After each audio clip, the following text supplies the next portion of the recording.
Hey guys, today we are talking about a specific build. Apologies if my voice is a bit scratchy today. I'm slightly sick, or it's just early in the morning, I'm not entirely sure. Today we are talking about a combo I haven't seen anyone else cover, and that is the Piranha, the Armadillo, and the Warthog.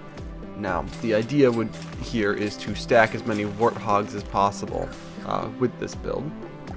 The way it works is Armadillo will give everything health, as is its ability.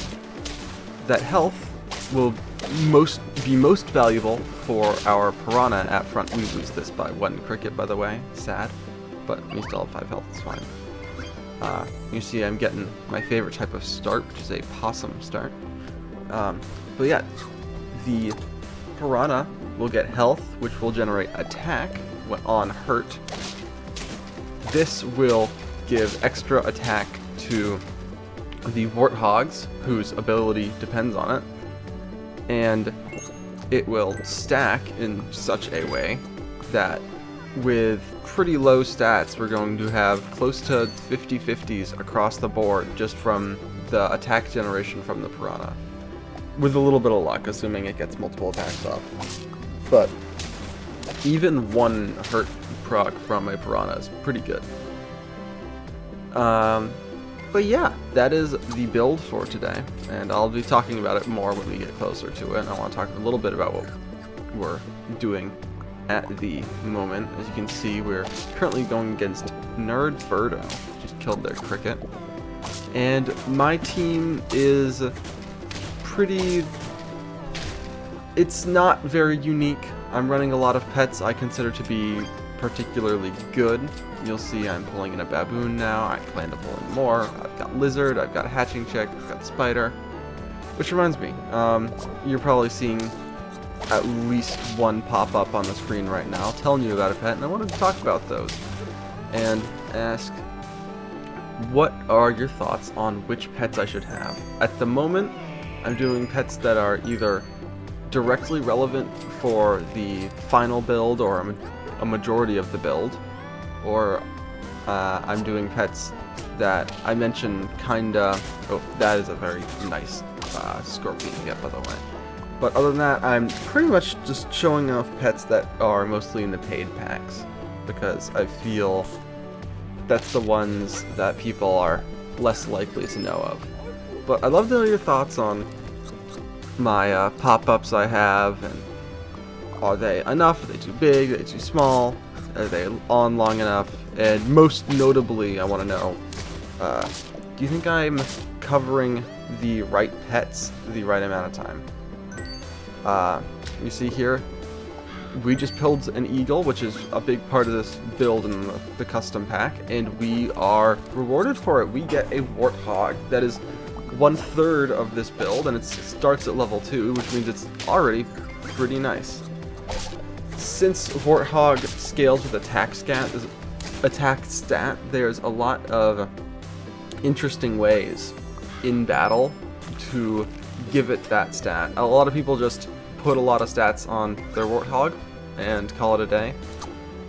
I think using it for tempo, if you have a way to give it stats, now this is pretty unfortunate. But giving it attack stat is a really nice way of using it in a tempo sense, rather than a here's what my 50-50 will be sense, you know? But you see, I pulled in Piranha there, and immediately I think there's a little bit of a difference. We're drawing here. Now we are on 1 health, which is not great. You see I'm taking the sock for tempo, and here we get the second Warthog. That means we're only missing 1 part of this right now, which is the Armadillo, and the Armadillo is a pretty important part. I think we win this one, or we draw this one. I think we draw this one. Yeah, we draw. Armadillo is pretty important to this. As much as Armadillo isn't, I love Armadillo. It's not very good. There it is. It is one of my favorite pets. You see I give it a lemon there to protect against like a crocodile, so it doesn't tear up our back units. That'll actually benefit from the Warthogs, which is probably this this build's biggest weakness is removing pets behind the Warthogs. You can see here the build in full effect. We've got 50 attack on pretty much everything back there that started with less than 10, and we're starting to win. And that's pretty exciting. We get a second armadillo. This is another part of this build I like, is you can just stack as many of whatever pet you like. With that said, we are going against a leopard and a Doberman and a tiger and a Rex, and this is the nature of customs. So I'm gonna get us to the next game. Alright, we're in the next game, and you can immediately see I'm going for a strange hummingbird start. I love hummingbird. Probably love it disproportionately to how valuable it is. As you see, I do lose this one pretty handedly. But it is pretty fun, and being able to swap whatever it's buffing onto something that's valuable just by what has a strawberry is, I mean, that's pretty exciting in my mind. Now that I've made my random pack generator, which you can go watch that video if you're confused on what I'm talking about, I've been playing a lot more strawberry pets just because I know I actually can. Dove here is an interesting choice. I mostly have Dove in here because of Dove Pill early. I think Dove Pill early can be really strong. It's, in my mind, underutilized. But yeah, now we're getting wins here. I'm surprised I skip a lemur. I guess because I want to run Dove in front. I pull in a spider here, hoping it will draw the baboon buff, because I do not want to keep a dove for a long time. But it doesn't get it. Regardless, we do draw here. Yeah, I mean, not too much to say about that. In the early game, there's always not sure how much you can say. Here's another build I really like. If you watch my first blind random arena, you'll see me really enjoying Mole. However, I kinda hurt myself here a little bit by removing these strawberries. I'm so used to strawberries being something you use in the that you use at start of battle and it doesn't matter. But here now I've sacrificed my ability to summon another mole because I wanted to not waste the hummingbird buff, and this is a pretty scuffed start, to say the least. And even more so there, I buy that, what I should have done was bought the beluga sturgeon, but I guess I wanted to use the baboon buff, which isn't awful. But yeah, once again, I can't summon anything. This is a very scuffed start. I didn't even mention, but I bought that blobfish hoping for a pill, immediately saw a crow and decided it was worth it. But this build does actually get a little bit off the ground here. We get the armadillo, which at this point is only hurting our build, but we draw there, which is really important. Having 2 health instead of 1. Health, like gold, is a resource in this that you spend, and you have to do it wisely. And you see here I'm buffing up my armadillo with monkeys now. It's interesting. It's probably the unit, it's definitely the unit that having stats on matters the least, but since it's the only thing I know I'm keeping, I have to buff it. Now this secretary bird is actually coming in really nice, allowing me to stack a little bit of attack on a unit, which will be really useful with armadillo. See here, with level 2 armadillo, this is just absurd, and really bad against that snake. So, we're losing there, we're on 1 health. 1 health, 3 wins on turn 11 is not good, but Peanut Jar actually is kinda nice. Well, I mean, I'm not entirely sure why I grabbed this Velociraptor here, maybe I'm thinking for after Peanut Jar. But being able to get the ability for multiple procs of peanuts, as you can see there, is really nice. Mongoose was a late addition to this pack, and I don't think you see me use too much of it for peanuts, but it is fun. You can see here, I get the Warthog, I sell the Velociraptor at this point, because I don't think anything else is worth getting rid of right now. I need the Triceratops just to... I didn't even mention the Triceratops, but it's a very nice addition in order to get some extra value out of having the Armadillo ability while I search for a Piranha. I now have 2/3 of the build. Now I'm missing the most important piece, but because I'm mostly scaling at this point, I think I dead roll here. Oh, okay, I was gonna say dead roll and never find a Piranha. I do find a Piranha, and I have the ability to make it level 2 next turn, which is pretty exciting. So we have all 3 pieces of the build, and this is, you might recognize this team as the exact same team that killed me last time. We do slightly better, still worse. So I'm gonna bring us to the next game, and we're on to the 3rd game. You can see here a combination of my 2 favorite starts with the Hummingbird and the Possum start. But yeah, that Leopard, it's very unfortunate to run into that same team that destroyed us the first game. However, here we're really gonna get what we need. I mean, I don't wanna, you know, you always try to preserve the dramatics here, and we win this actually, surprisingly, even with those amazing mosquito hits. But I try to preserve the magic of it a little bit, but I think everyone watching would know it's the 3rd game in a 3-game video on a build, and we lost the first game. We're gonna win this one. And I wouldn't say this is like meta by any chance, but I do think this build's actually pretty good. I think it is. If it were in a weekly, I would be taking it as often as I could. I think it's fun enough to keep me playing, and good enough that I'm not gonna rage quit, you know?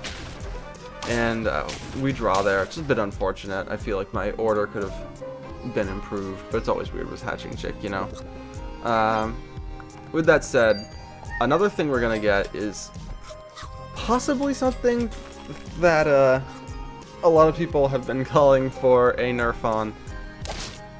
I wouldn't like a nerf because of my bias, but I'm going to get a lot of Hatching Chicks here, which will get me to Hatching Chick level 3. Which, by the way, I don't know why it's going so fast with like picking toys and stuff. However, I do have Caterpillar in this pack, which I think is underrated. I have no interest in running a level 3 Caterpillar, but a pet that just levels up on its own is really nice when you're searching for 3 pets that are tier 5 or higher, you know?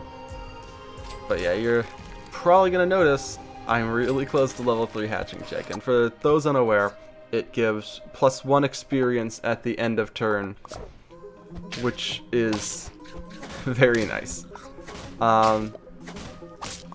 It's probably a little busted.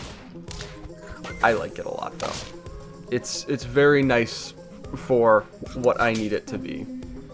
You see here, I didn't even mention this while I'm leveling up this Hatching Chick, but I was buffing the monkey there for a second, which I think when I have the health to spend on a pivot is kind of nice. Being able to also it may.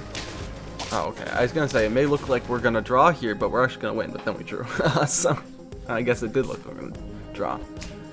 I'm all over the place. But yeah, buffing a scaler, you know, you're gonna keep for a while is not that bad. And you see, I'm actually using the Hatching Chicks level 3 on the monkey now, which is, in my eyes, very worth it. And you can see here, Piranha is probably one of the least grabbed tier 6s, but I do not think for a second that it is one of the worst ones. I think Piranha is really, really nice. But you can see here, I only have 1 piece of the build on turn 10. It's a little unfortunate, but I have 5 health to spend. and I still have 5 health to spend, and I've got plenty of wins. For a pack that was designed to win early, I probably should have had it more often. You see I grab a TV here from the Mongoose just for a little bit of passive scaling, hoping at this point that the TV is gonna buff more pets than I want. You can see here, with that level up I got from the hatching chick, I get a frozen Warthog that after that draw there I get to capitalize on, which is really nice. Obviously, in customs, I'm using all of the pets I think are the best. I don't think that's a secret, or at least the best for this. Like, obviously I'm not running Jerboa.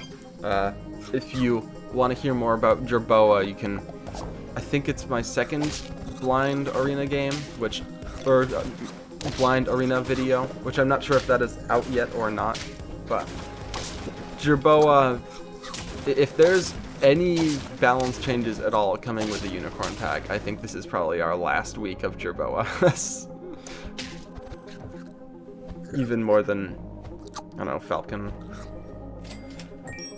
I think it's pretty likely. But yeah, we only have 2 pieces here. Never mind, we have 3. And this is the build, and it's exciting. And you see there, I got a second Warthog in the shop. I don't remember if I combine it or not. I think I might combine it because I'm so excited to get the level up. But yeah, I mean, this is starting to pay off now. You can see we're getting a ton of attack, a ton of health. Do I combine this Warthog? I don't even use the Warthog. That's surprising. Okay. But yeah, I mean, the build is good. Having a level, or having a 50-50 at the front is also going to be nice. You can see here, this person is doing all in their power to generate their own 50-50, but while they're doing one 50-50, we are well on our way to getting more. Yeah, I do choose to level up the Warthog there. I think very weird misplay on my part, especially because the Armadillo doesn't really matter as much considering my Piranha was already so good. With that said, we do lose here because of the skunk and the Piranha, so I guess it could have been useful here, but it wasn't. Yeah, so we have a level 3 Warthog, and we're finally getting in the second one. And that is gonna be the turning point here. I don't think we lose again. This team is really nice, and all these snipes on the Piranha would have been really great if anything behind my Warthog survived. My Warthog itself does survive, and like I mentioned earlier, that is the biggest weakness of this whole team. You see here, I'm putting experience on the Armadillo, just because I want a higher health thing in the back to soak up snipes. Because again, that one weakness. But you're gonna see here, I've got a ton of stats on these guys, and they generate more than 50-50 per turn. In that they hit 50-50 and then they can hit it again when they're hurt, is what I'm trying to say. But yeah, that is going to do it for this video. I hope you enjoyed.